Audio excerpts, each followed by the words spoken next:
Good afternoon, everybody. I am going to tell you about the placental development structure and the function.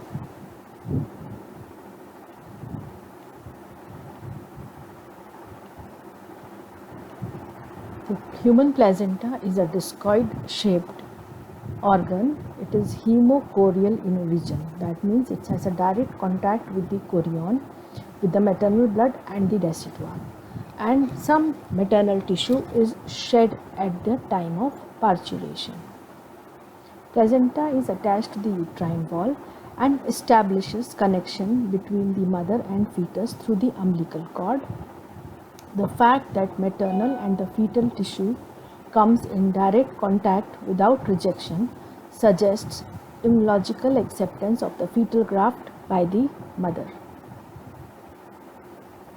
The development of the placenta is from two sources, the fetal component and the maternal component. The fetal component is the chorion frondosum and the maternal component is decidua basalis. The interstitial implantation is completed on day 11. The blastocyst is surrounded on all sides by the lacunar spaces around cords by syncytial cells. They are the trabeculae. In this picture you can see on day 13 from the trabeculae develops the stem cells which connects the chorionic plate and the basal plate. So these finger like projections, they are the connections. In this picture you can see that there is a fetus. This is the chorion and the amnion, and these are the chorionic villi. You will see later on that this chorionic villi will get shed off. Only this part of the chorionic villi, which later on forms the placental area, will persist. So here you see that this is the only chorionic villi which are persisting. They are called as chorion frondosum. The maternal part of the decidua adjacent to the chorion frondosum is called as decidua basalis. The covering part of the maternal decidua is called as decidua capsularis. It is devoid of the villi, and the part which is attached to the opposite maternal uterine wall is called as decidua parietalis. There are three types of villi: primary, secondary, tertiary. Their arterial, capillary and venous system in the mesenchymal core of each villus is completed on day 21st. These two, chorionic frondosum and decidua basalis, forms the discrete placenta. It begins formation at 6th week and it is completed by the 12th week. Now some gross anatomical details of the placenta at term. It is circular disc with diameter of 15 to 20 cm, thickness of 3 cm at the center and thins out at the periphery.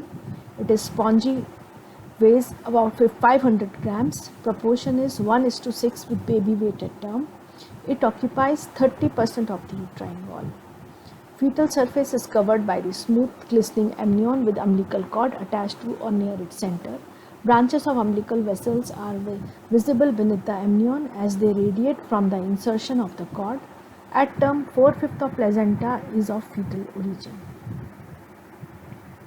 Maternal surface is rough and spongy, a thin greyish shaggy layer remnant of this basalis. Maternal surface is mapped out by 15 to 20 cotyledons. They are convex polygonal areas known as lobes limited by the fissures. Only decidua basalis and blood in the intervillar space are of the maternal origin. At margins, the basal plate and the chorionic plate, they fuses. Placenta is attached to the upper part of the uterus, that is fundus, adjacent to the anterior or the posterior wall with equal frequency. The line of separation of the placenta during the third stage of labor is through decidua spongiosum. Now we have understood that there are two plates, chorionic plate and the basal plates. Between two plates is the intervillar space containing stem villi with their branches, and the space is filled with maternal blood. This is the diagram which is showing the intervillar space.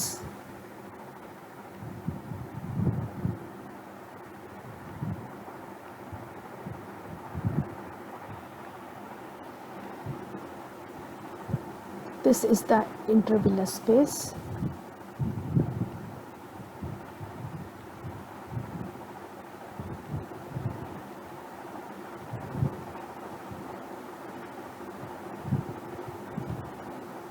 This is intervillous space.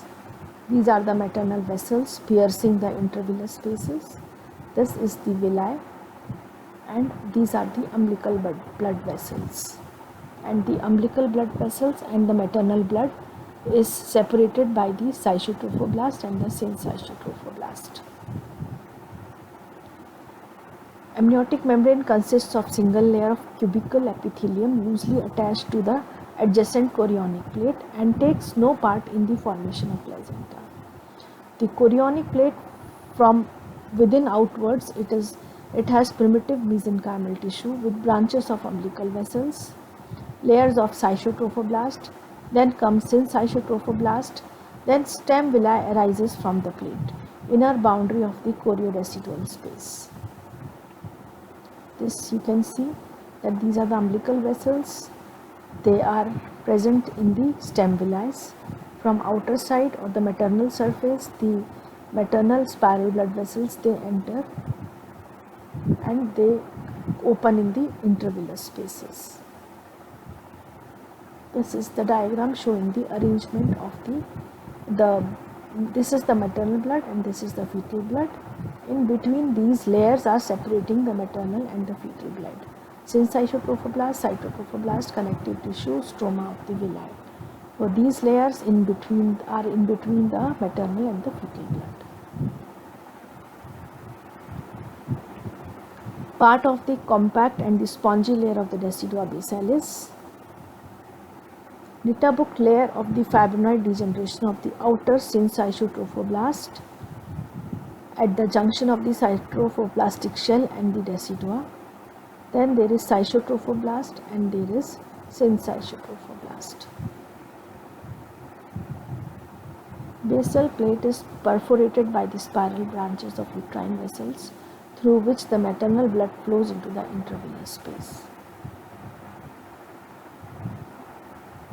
Bounded by chorionic plate on the inner side and basal plate on the outer side. Internally, it is lined by the syncytotrophoblast and is filled by the slow-flowing maternal blood. Stem villi, they arise from chorionic plate and extend to the basal plate. Progressively, they develop to primary villi, secondary villi, and the tertiary villi. In this diagram, this is the primary villi, which has outer syncytotrophoblast and the inner cytotrophoblasts. The syncytotrophoblast, you can see the cell nucleus is preserved, but the membranes are dissolved. That is, they have united together. That is why it is called a syncytotrophoblast. Then in cytotrophoblast, the cell boundaries and the cell membranes are intact. This is the primary structure of the primary villi. This is the structure of the secondary villi, where the syncytotrophoblast forms the outer layer, then comes the cytotrophoblast, and the center part is occupied by the mesoderm. This is the secondary villi. And in tertiary villi, in addition to the mesoderm, there are blood vessels which are occupying the mesoderm. So this is the fully functional stem villi, or called as tertiary villi. Functional unit of the placenta or fetal cotyledon is placentome.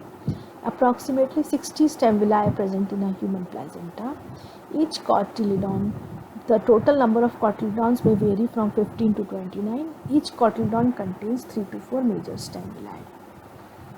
The structure of the terminal villi from outward to inward: outer syncytotrophoblast, cytotrophoblast, basement membrane, central stroma containing fetal capillaries, primitive mesenchymal cells, connective tissues, and few phagocytic cells. They are called as Hofburg cells. So again the same picture, and you can see that this is one stem villi, which is from inside communicating the umbilical vessels, and on the outer surface are the maternal blood supply, and it is formed by the syncytotrophoblast and the cytotrophoblasts. Now coming to the circulation, there are two types of circulation: placental circulation. One is uteroplacental, another is fetoplacental. placental circulation is divided into uteroplacental circulation and the fetoplacental circulation. Uteroplacental circulation also means maternal circulation. It is concerned with the circulation of the maternal blood through the intervenous spaces. Approximately of the 500 ml of total blood, 350 ml is in the stem villi and only 150 ml is in the intravillous space. The blood in the intravillous space is completely replaced about 3 to 4 times per minute. So there is a fast exchange of the blood because of the hyperdynamic circulation. In pressures in the intravillous space, it is 10 to 15 millimeter of mercury during uterine relaxation, 30 to 50 millimeter of mercury during uterine contraction. In contrast, fetal capillary pressure is 20 to 40 millimeter of mercury. Arterial circulation is about 120 to 200 spiral arteries open into the intravillous space by piercing the basal plate randomly at numerous sites. Here you can see these are the uterine vessels which are piercing the basal plate, and these are the stem villi which are the umbilical vessels are coming inside, and this is the intervillous space where the blood of the maternal vessels are opening. Now there is primary invasion. Normally the cytotrophoblast invasion into the spiral arteries, it takes place up to the intradecidual portion till 12 weeks of pregnancy. The endothelial lining is replaced and musculoelastic media is destroyed and replaced by the fibrinoid material. There is secondary invasion wave of the trophoblast between 12 to 16 weeks, extending up to radial arteries within the myometrium. Thus, the spiral arteries are converted to large bore uteroplacental arteries. The net effect is funneling of the arteries, which reduces the pressure of the blood to 70 to 80 millimeter of mercury, and before it reaches the intravillous space, and it thus increases the blood flow. You can understand with this diagram that as these circular trophoblastic cells, they invade the wall of the blood vessels, the blood vessels gets dilated and large amount of blood is flowing through the blood vessels as it gets converted from the narrow vessel to the pool of the blood. This is a normal physiological change, but in pathological conditions like preeclampsia, there is inadequate trophoblastic invasion on the wall of the blood vessels and the blood vessels fails to dilate, so there is less blood supply and it has adverse effect on the fetal growth. Circulation in the intravillous space. The arterial blood enters the space under pressure. Lateral dispersion occurs after it reaches the chorionic plate. Villi helps in slowing of the blood flow, and mild stirring effect by the villi pulsation aided by uterine contraction helps in migration of blood towards the basal plate and thence to the uterine veins. Thus, during contraction, large volume of blood is available for exchange even though the rate of blood flow is decreased. So you can see this is another view of the villi. These green colored finger like are the stem villi, and the blood, these are the maternal blood vessels which are spiral shaped and they are occupying in between the stem villi. Now coming to the fetal placental circulation, there are two umbilical arteries. The impure blood from the fetus, they enter the chorionic plate underneath the amnion, each supplying one half of the placenta. The arteries break up into small branches which enters the stem of chorionic villi. Each in turn divides into primary, secondary and tertiary vessels of the corresponding villi. The blood flows into the corresponding venous channel either through the terminal capillary network or through the shunt. You can understand here that this is the umbilical vein and this is the umbilical artery. You can see that they are breaking up into small capillaries and the blood exchange is taking place either through the capillaries or through the shunts which are in between. So there is exchange of the umbilical blood from the umbilical vein and umbilical artery. At the terminal part where they are branching into the capillaries. Maternal and the fetal streams flow side by side but in opposite direction. This counter current